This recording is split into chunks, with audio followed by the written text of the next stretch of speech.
आज कुल्लू शहर का, हिमाचल प्रदेश का सौभाग्य है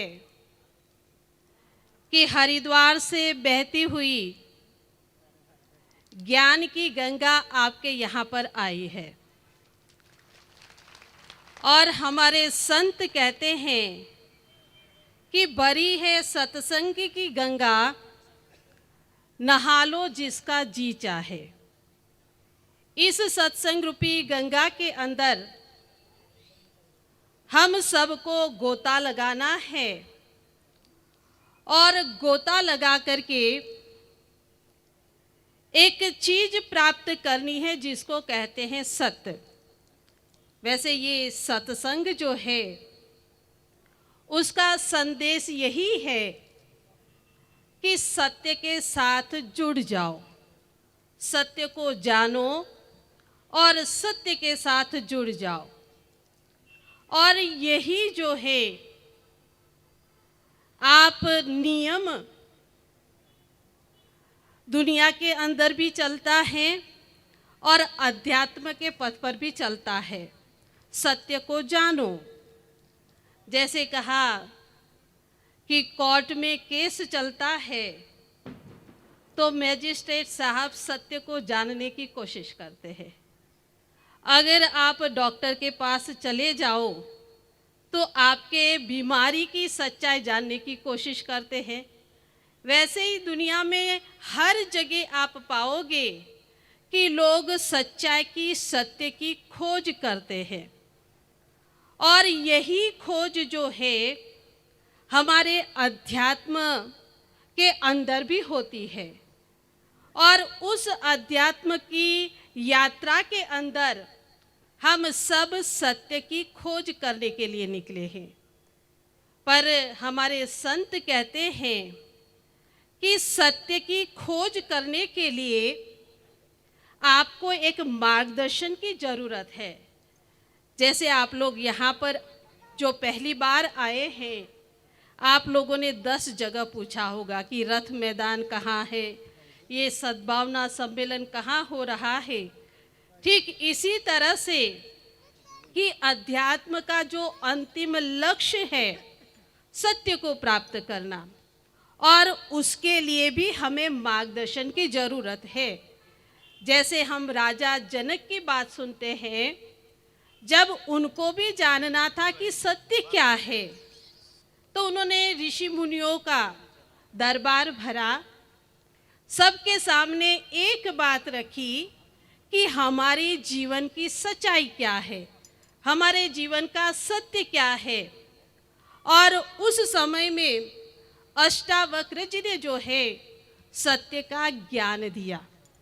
अब कहते कि हम सुनते तो है कि सत्य को जानना है, वैसे हम प्रार्थना भी करते हैं कि असतो मां सद्गमय तमसो मां ज्योतिर्गमय मृत्युर्मां अमृतम गमय, कि हे भगवान हमें असत्य से सत्य की ओर ले जा। अब कहते बड़ा प्रश्न हमारे मन में होता है, या तो एक जिज्ञासा हमारे अंदर होती है कि सत्य को जानना क्यों जरूरी है, क्यों इतना उसका महत्व है। अगर आप रामायण पढ़े तो रामायण में भी यही लिखा है कि बड़े भाग्य पाइए सत्संगा, कि भाग्य से मिलता है ये सत्संग। तो सत्य को हमारे जीवन में जानने की जरूरत क्यों है? तो हमारे ऋषि मुनियों ने बताया कि जितना व्यक्ति सत्य से दूर रहता है उसके जीवन में 3 चीज रहती है, या तो वो 3 चीजों का सामना करता है, और वह 3 चीज है शोक, मोह और भ्रम।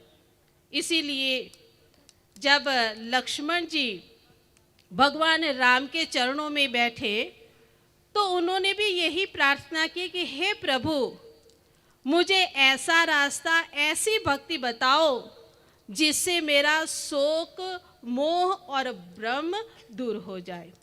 आज जो दुनिया के अंदर हम अशांति देखते हैं, दुख को देखते हैं, परेशानी को देखते हैं, कहते कि उसका मूल जो है ये 3 चीज़ों के अंदर है। शोक के अंदर, मोह के अंदर और भ्रम के अंदर। तो सबसे पहले भ्रम क्या है? तो वैसे तो हम सबको पता है, भ्रम का मतलब जो है वह नहीं दिखता है। और यही संत समझाते हैं कि जो है वह नहीं दिखता है, तब हम दुखी हो जाते हैं, परेशान हो जाते हैं, जैसे अर्जुन हो गया था। अर्जुन महाभारत के युद्ध में भगवान कृष्ण उसके सारथी थे, पर जब कहते कि उसने अपने पितामह को, अपने गुरु को देखा, तो उसको बड़ा ही कहते भ्रमित हो गया और वो उसके अंदर बहुत सारे प्रश्न उठे कि हे प्रभु, इन लोगों को मैं मारूंगा तो सबसे पहले तो पाप लगेगा। दूसरी बात है कि ये तो मेरे पितामह हैं, ये तो मेरे गुरु हैं, जिनको मैं आदर करता हूँ, उनको कैसे मैं मारूं? अब भगवान कृष्ण कहते कि हे अर्जुन, तेरी दुविधा है, क्यों मारूं, कैसे मारूं? पर कहते कि देख, तू युद्ध में खड़ा है, तुझे मारना तो पड़ेगा ही। अब कहते कि कृष्ण, कैसे मैं इनको मारूं? भगवान कृष्ण ने बहुत सुंदर बात बताई कि हे अर्जुन, मारना तो है ही है, पर पहले डिसाइड कर ले, तय कर ले, कौन से वाले भीष्म पितामह को तू मारना चाहता है। अर्जुन सोचने लगा, भगवान आप उल्टी सुलटी बातें क्यों करते हैं? भगवान कहते कि वहाँ 2 भीष्म पितामह खड़े हैं। अब हम सबको पता है कि बचपन में जब खेल खेलते थे तो आँख पे उंगली रख देते थे, फिर क्या होता था, एक चीज़ 2 दिखती थी। चंद्रमा की ओर देखते थे तो 2 चीज़ देखती थी। अब कहते भगवान, आपने तो आँख में उंगली भी नहीं डाली है और आपको 2 भीष्म पितामह क्यों दिखाई दे रहे हैं? भगवान कहते वहाँ 2 ही खड़े हैं। अर्जुन कहता बताओ प्रभु। भगवान कहते कि देख, वहाँ 2 भीष्म पितामह खड़े हैं, एक भीष्म पितामह का शरीर खड़ा है और दूसरी भीष्म पितामह की आत्मा खड़ी। अब तू तय कर, शरीर को मारना चाहता है या तो आत्मा को मारना चाहता है? अब अर्जुन और कंफ्यूज हो गया और उसके अंदर उलझन हो गई, भगवान ये क्या है? तो कहते कि देख, 2 खड़े हैं और किसको मारना चाहता है? भगवान, अर्जुन कहता भगवान क्यों? कहते कि देख, ये शरीर जो खड़ा है, ये शरीर तो नश्वर है, तेरे बाण से मरेगा नहीं तो किसी और से मरेगा, और हम सबको पता है कि ये शरीर एक दिन नष्ट हो जाता है।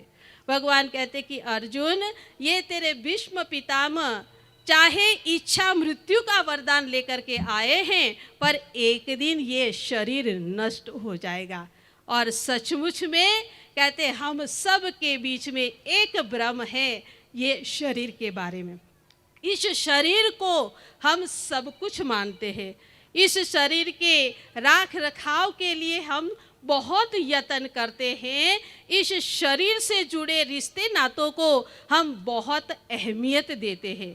पर कहते भगवान कृष्ण ने कहा, हे अर्जुन, ये शरीर भी नष्ट होगा और शरीर के साथ जितने रिश्ते नाते हैं वह भी खत्म हो जाएगा। तो कहते कि देखिए, ये ब्रह्म जो है कब हमारा खत्म होता है? कहते कि जब हम शरीर के बारे में जानते हैं कि शरीर नष्ट हो जाता है। और इसीलिए भगवान कृष्ण ने कहा कि न जायते न म्रियते वा कदाचिन्नायम भूत्वा भविता वा न भूय अजो नित्य शाश्वतम न हन्ते शरीर न हन्य माने शरीरे। कहते ये शरीर जो है नष्ट होता है, पर कहते ये आत्मा जो है वह तो अजर अमर अविनाशी है, यही एक शाश्वत सत्य है। और कहते ये सत्संग का आयोजन भी कहते ये आत्मरूपी सत्व हमारे अंदर बैठा है, उस सत्य को जानने के लिए रखा गया है। तो कहते कि ये हमारा ब्रह्म जो है कब टूटेगा? तो कहते कि जो एक ब्रह्म एक सत्य है वो सब जगह समाया है और वही ब्रह्म हमारे अंदर भी है। और जब अंदर वाले ब्रह्म के साथ संग करेंगे तो कहते हमारा हमारे प्रति का भ्रम, हमारा दुनिया के प्रति का भ्रम दूर हो जाता है। और इसीलिए कहा कि जब तक ब्रह्म दूर नहीं होता है तो दशा कैसी होती है, तो कहते अंधेरे में हम जब कहीं जाते हैं, रस्सी का टुकड़ा पड़ा है तो उसको पहले तो सांप ही समझते हैं कि भाई सांप पड़ा हुआ है। तो यहाँ पर कहा गया कि हमारा ब्रह्म जो है कहते सिर्फ वह सत्य के प्रकाश से ही दूर होता है।